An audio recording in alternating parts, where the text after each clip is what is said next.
Namaste Bitya, Hamesha Khush Raho Bitya. A very good morning to you all. Myself, JV and Dr. Ravi Jain, Assistant Professor, Department of Practice of Medicine in Faculty of Homeopathic Science at JAYOTI VIDYAPEETH Women's University, Jaipur. In today's session, we are going to discuss about another important disease that is systemic lupus erythematosus, SLE. It is a multi-system disease that is affecting multiple systems at a time. It is not related to a single system, but it is related to many systems. SLE is not easy to diagnose, but it has variety of features which can make you confused with a lot of diseases. So let's start with SLE. But before starting with SLE, let me remind you that you have to go through all the sessions that we have covered in the past. And also you have to see from the book and also prepare the notes for the particular given topics. I have also uploaded my e-notes and PPTs on the portal, which could be seen for reference. So let's start with systemic lupus erythematosus or SLE. SLE or the systemic lupus erythematosus, it is a multi-system disorder. It is an autoimmune disease. So what is SLE? SLE is basically an autoimmune disease in which the organs and cells undergo damage. So there is damage to the cells and organs that is initially mediated by tissue binding autoantibodies and immune complexes.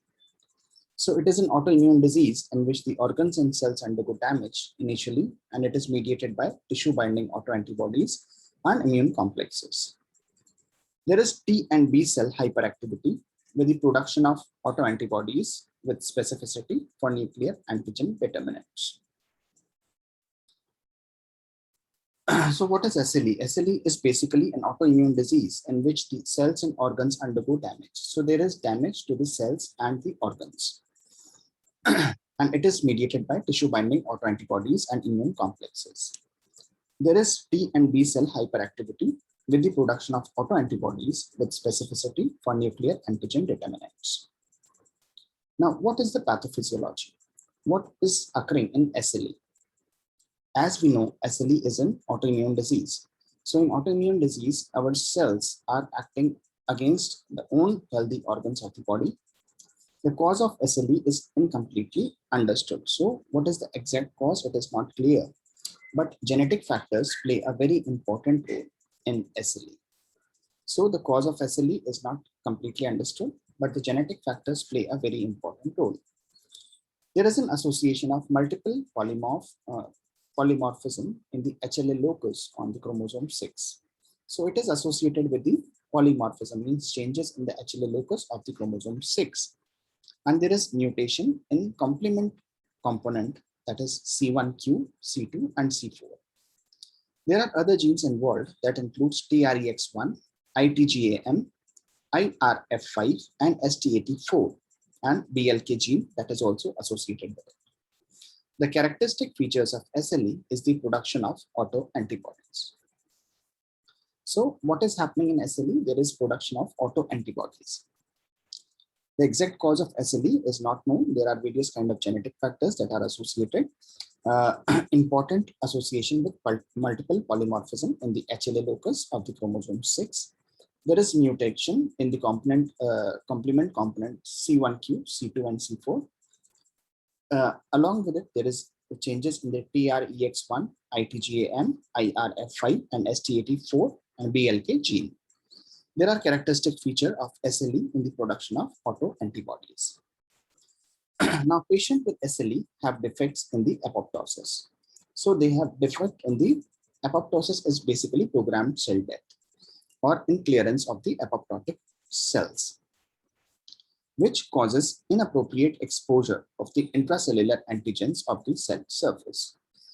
So what is happening in SLE? Number one, it is an autoimmune disease. Number two, there are defects in the apoptosis or in the clearance of apoptotic cells, which cause inappropriate exposure of the intracellular antigens on the cell surface. This leads to the polyclonal B and T cell activation in the autoantibody production. So there are polyclonal B cells, polyclonal T cells activation, and autoantibody production.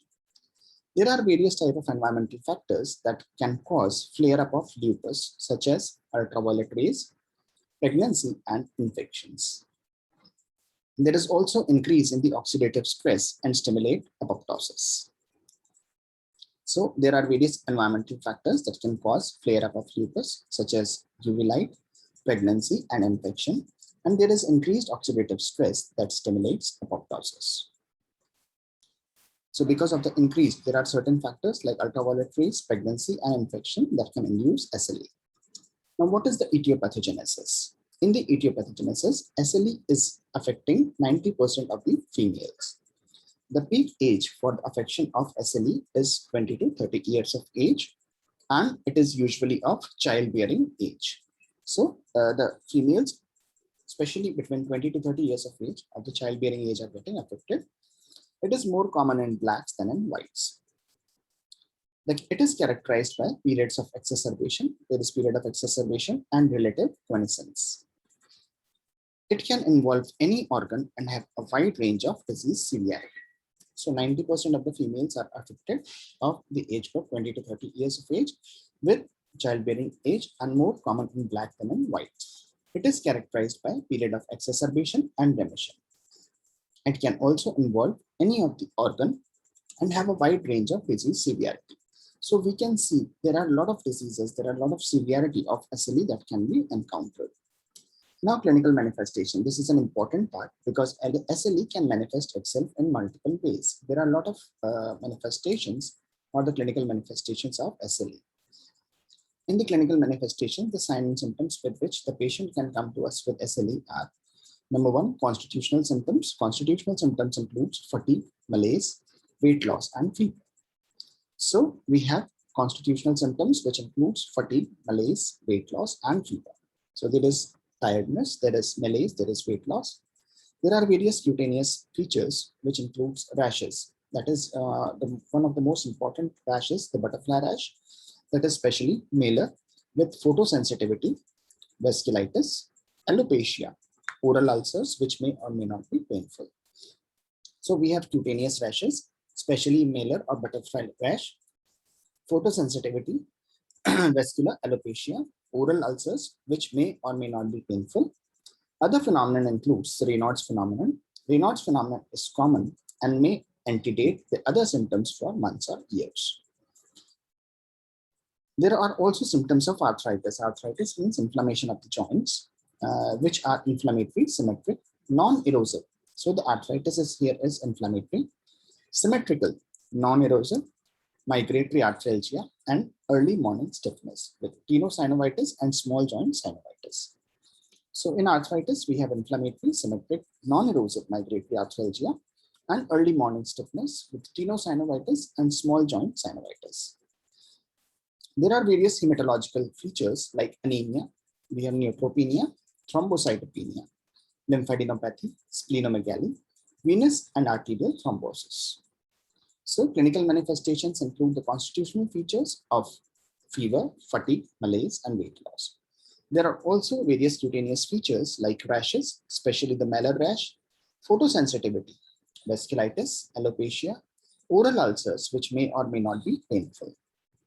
Other features include the Raynaud's phenomenon. It is common and may antedate the other symptoms by months or years.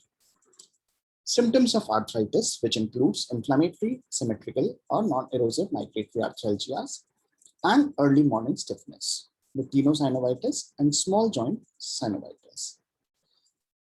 Other hematological features includes anemia. We have neutropenia, thrombocytopenia, lymphadenopathy, splenomegaly, venous or arterial thrombosis. In the PPT, I have shown you the pictures of the manifestations of SLE, how the manifestation, the SLE is getting manifested in the individuals. You can see erythematous, raised, painful, itchy rashes over the cheeks and the changes in the skin. So in clinical manifestation, we have studied about the constitutional features, the cutaneous features, which includes butterfly rash, oral ulcers, the Raynaud's phenomenon that is very common, and antedate means it is present before the onset of symptoms. There is arthritis, that is inflammatory migratory arthritis, and hematological features, which includes anemia, neutropenia, thrombocytopenia, and lymphadenopathy. There are a lot of other features as well. In the other features, we have cardiopulmonary features, which includes pleuritis. We have pericarditis, myocarditis, endocarditis. So cardiopulmonary features includes pleuritis, pericarditis, myocarditis, and endocarditis. Patients are also at an increased risk of myocardial infarction due to the accelerated atherosclerosis. So in cardiopulmonary features, we have pleuritis, pericarditis, and myocarditis and endocarditis. The patient are at increased risk of myocardial infarction and due to accelerated atherosclerosis. There are also symptoms of nephritis, which is the classification is primary histological, which includes glomerulonephritis, and it is characterized by heavy hematuria, proteinuria, and cast. So in glomerulonephritis, we have hematuria, proteinuria, and presence of cast that determines the prognosis. In the GI system, there are the symptoms of peritonitis and vasculitis. There are also some neurological factors, which includes organic brain syndrome, seizures, and psychosis, cerebritis. So in the cardiopulmonary features, we have pleuritis, pericarditis, myocarditis, and endocarditis, means inflammation of the walls of heart. Patient may also have the increased risk of myocardial infarction and usually due to accelerated atherosclerosis. There are also symptoms of nephritis. Classification is primary histological, which includes glomerulonephritis, and it is characterized by heavy hematuria, proteinuria, and cast, and determines the prognosis. In the GI system, there are peritonitis and vasculitis. There are also neurological features, which includes organic brain syndrome, seizures, psychosis, and cerebritis. There are also multiple systemic features. In the systemic features, it includes the symptoms same as that of the prodromal features, but systemic features are related to a particular part of the body, which includes fatigue, we have malaise, fever, anorexia, and weight loss. So we have fatigue, malaise, anorexia, weight loss. There are also multiple musculoskeletal features, which includes arthralgias and myalgias, non-erosive polyarthritis, we have hand deformities, myopathies and myositis, and ischemic necrosis of the bone. So systemic features includes fatigue, malaise, anorexia, fever, and weight loss. And also musculoskeletal features, which includes the arthralgias, we have myalgias, non-erosive polyarthritis, we have hand deformities, myopathies or myositis, and ischemic necrosis of the bone. There are multiple cutaneous features. Cutaneous features, some of which we have already discussed, includes butterfly rash. There are cutaneous features which includes photosensitivity, that is increased sensitivity to the sunlight. We also have malar rashes, oral ulcers, ulcers in the mouth with alopecia. There are discoid rashes and vasculitis rashes, and there are other features which includes urticaria, subcutaneous, and cutaneous lupus. So we have cutaneous features which include photosensitivity, malar rashes, oral ulcers, alopecia, discoid rash, vasculitis, and other features which includes urticaria, subacute cutaneous lupus. There are also multiple hematological features. Hematological features includes anemia, anemia that is of chronic disease, leukopenia, leukopenia when the WBC count is less than 4,000 per microliter. We have lymphopenia, lymphopenia when the WBC count is less than 1,500 per microliter. Thrombocytopenia, thrombocytopenia when it is less than 1 lakh per microliter. The platelet count is less than 1 lakh per microliter. There are also symptoms of lymphadenopathy. So the lymph nodes are enlarged, splenomegaly, and hemolytic anemia. So hematological features includes anemia, leukopenia, lymphopenia, thrombocytopenia, lymphadenopathy, splenomegaly, and hemolytic anemias. Apart from this, there are also many neurological features that you can see in the patient with SLE. In the neurological features, we have cognitive disorders, mood disorders, headaches, and seizures. So in the cognitive disorders, we have disorders of understanding. There are mood disorders, headaches, seizures, mono or polyneuropathies, strokes, acute confusional state or movement disorders, aseptic meningitis, and myelopathies. So there are various neurological features which includes cognitive disorders, mood disorders, headaches, seizures, mono or polyneuropathies, stroke, acute confusional state or movement disorder, aseptic meningitis or myelopathies. There are also some of the cardiopulmonary features that we have already discussed, some of them, which includes pleurisy, pericarditis, pericardial effusion. We have myocarditis, endocarditis. We have lupus, pneumonitis, coronary artery disease. There are also other features of interstitial fibrosis, pulmonary hypertension, acute respiratory distress syndrome, hemorrhage, and shrinking lung syndrome. SLE also affect the kidneys, not only heart, lungs, liver, but also kidneys. In kidneys, we have proteinuria that is greater than 500 mg in 24 hours with cellular cast. Nephrotic syndrome. We also have end-stage renal disease. There are also gastrointestinal features, which includes non-specific nausea, mild pain, and diarrhea.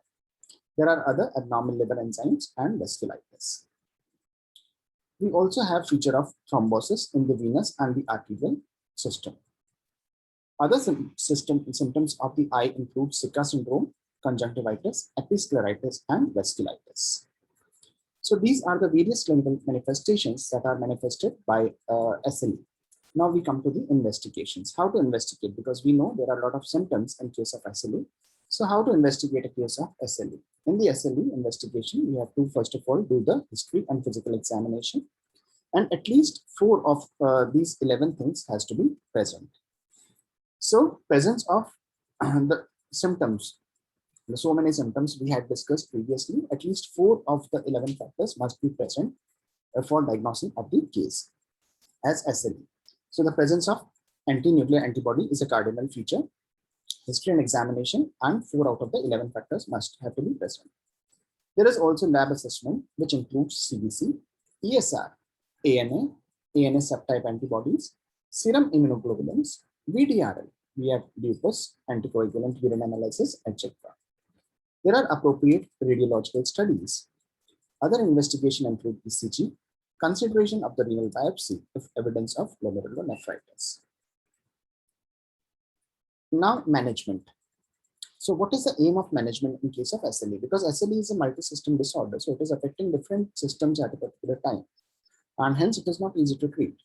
So the aim of the management is to educate the patient about the nature of illness. First of all, we have to explain what is the disease that from which he is suffering from, to control the symptoms and to prevent the organ damage. So we have to control the symptoms and we have to prevent the organ damage. The goals are to control the acute and severe flares and to develop maintenance strategies. So we have to control the symptoms and prevent the organ damage. The goal is to control acute and severe flares and to develop maintenance strategies. The patient is advised to avoid sun and UV light exposure. So he is advised to avoid the sun and ultraviolet light exposure. The cardiovascular risk factors, which includes hypertension and hyperlipidemia, are controlled. So we have the symptoms of hypertension and hyperlipidemia that is controlled.